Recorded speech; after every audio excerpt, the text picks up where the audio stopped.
Saya mengenal Bapak Profesor Seja Widada sejak ayah saya masih hidup.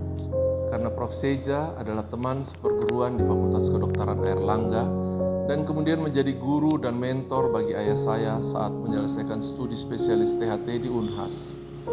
Saya mulai mengenal beliau saat sering menemani ayah saya bertandem ke rumahnya di Jalan Sungai Tangka untuk berdiskusi dan merampungkan tugas dan PR yang beliau tugaskan pada ayah saya.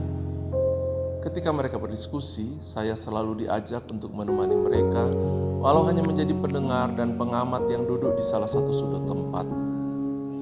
Seingat saya, selama kami berkunjung, kami tak pernah diterima dalam ruang prakteknya. Sesekali di ruang tamu, dan beberapa kali di taman yang penuh dengan bunga dan anggrek yang indah. Prof pun menerima kami dalam suasana yang santai. Saat bertandang dan kebetulan beliau ada di taman, saya melihat Prof begitu asik merawat anggreknya dengan masih bersenjatakan gunting dan semprot bunganya. Beliau menerima kami di beranda taman yang ditata dengan apik.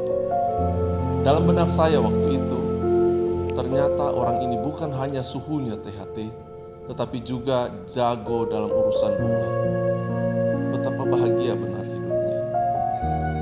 Saya juga melihat saat mereka berdua berdiskusi, seperti layaknya dua orang sahabat, santai tapi serius. Berlanjut ketika saya kemudian mengikuti jejak ayah saya melanjutkan pendidikan spesialis THT di Unhas. Saya kembali bertemu dengan sosok sang suhu yang pernah saya kenal sebelumnya. Ternyata beliau tak banyak berubah. Dulu ayah saya, sekarang anaknya yang berlanjut beliau didik. Selama pendidikan saya mengenal Prof. Seja lebih dekat dan sering.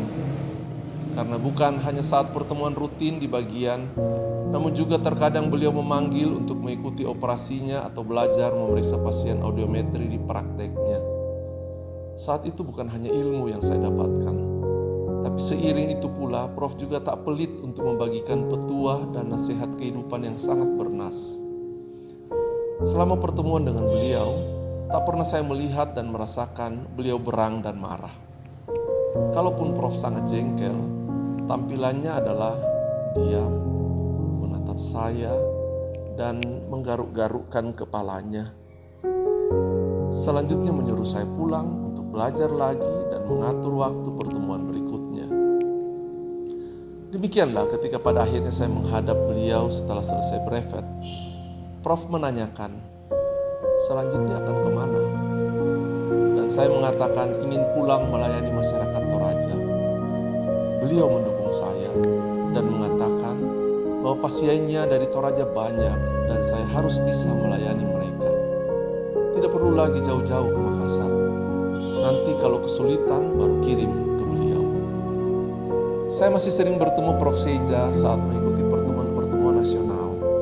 Dan di saat-saat terakhir usia sepuhnya, beliau juga masih mengenal saya dengan baik dan menanyakan bagaimana karya pelayanan saya di Toraja.